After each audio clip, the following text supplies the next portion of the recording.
आज के वीडियो में हम रीअलॉग फंक्शन के बारे में समझेंगे। अगर हमको हाउस रेनोवेट कराना है तो हमारे पास सबसे पहले तो हाउस होना चाहिए। अगर हमारे पास हाउस ही नहीं है तो रेनोवेट कैसे कराएंगे।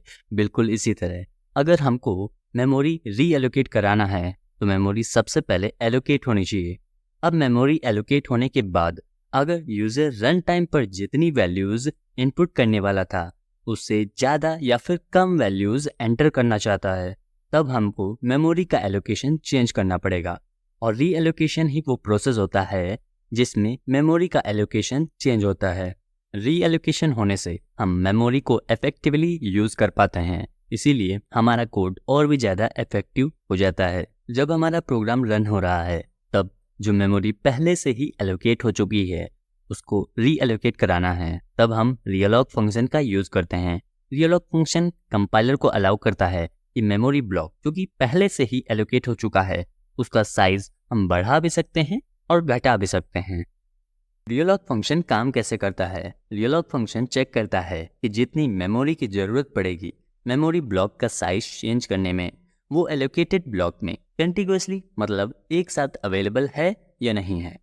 अगर कंटिन्यूअस ब्लॉक मेमोरी में अवेलेबल है तब जिस मेमोरी ब्लॉक को हम चेंज करना चाहते हैं वो चेंज हो जाएगा, मतलब नया ब्लॉक क्रिएट हो जाएगा और पॉइंटर को नए ब्लॉक का एड्रेस मिल जाएगा। अगर कंटिन्यूअस ब्लॉक मेमोरी में अवेलेबल नहीं है तब नए एड्रेस पर जहाँ पे कंटिन्यूअस ब्लॉक अवेलेबल है वो एड्रेस पॉइंटर को मिल जाएगा और सारी वैल्यूज़ उस नए ब्लॉक में कॉपी हो जाएंगी और ओल्ड पॉइंटर को हम फ्री कर देंगे। तो फिर हमने पहली कंडीशन में ऐसा क्यों नहीं किया? क्योंकि पॉइंटर का एड्रेस चेंज नहीं होता है, इसीलिए अगर हम ओल्ड पॉइंटर को फ्री करेंगे तो सारी वैल्यूज़ डिलीट हो जाएंगी, बल्कि लास्ट कंडीशन में पॉइंटर का एड्रेस चेंज हो जाता है, इसीलिए ओल्ड पॉइंटर को हम फ्री कर सकते हैं। अगर मेमोरी में स्पेस ही नहीं अवेलेबल है तो पॉइंटर को कोई भी एड्रेस नहीं मिलेगा, बल्कि रीअलॉग फंक्शन पॉइंटर को नल रिटर्न कर देगा।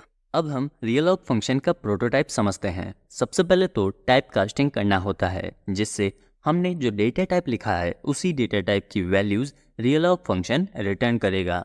उसके बाद हम रीअलॉग लिखते हैं और ब्रैकेट में दो आर्ग्यूमेंट्स पास करेंगे, पहला ओल्ड पॉइंटर और दूसरा नया साइज जो कि यूज़र एंटर करेगा। अब रीअलॉग फंक्शन को और भी ज़्यादा अच्छे से समझने के लिए हम एक प्रोग्राम समझते हैं।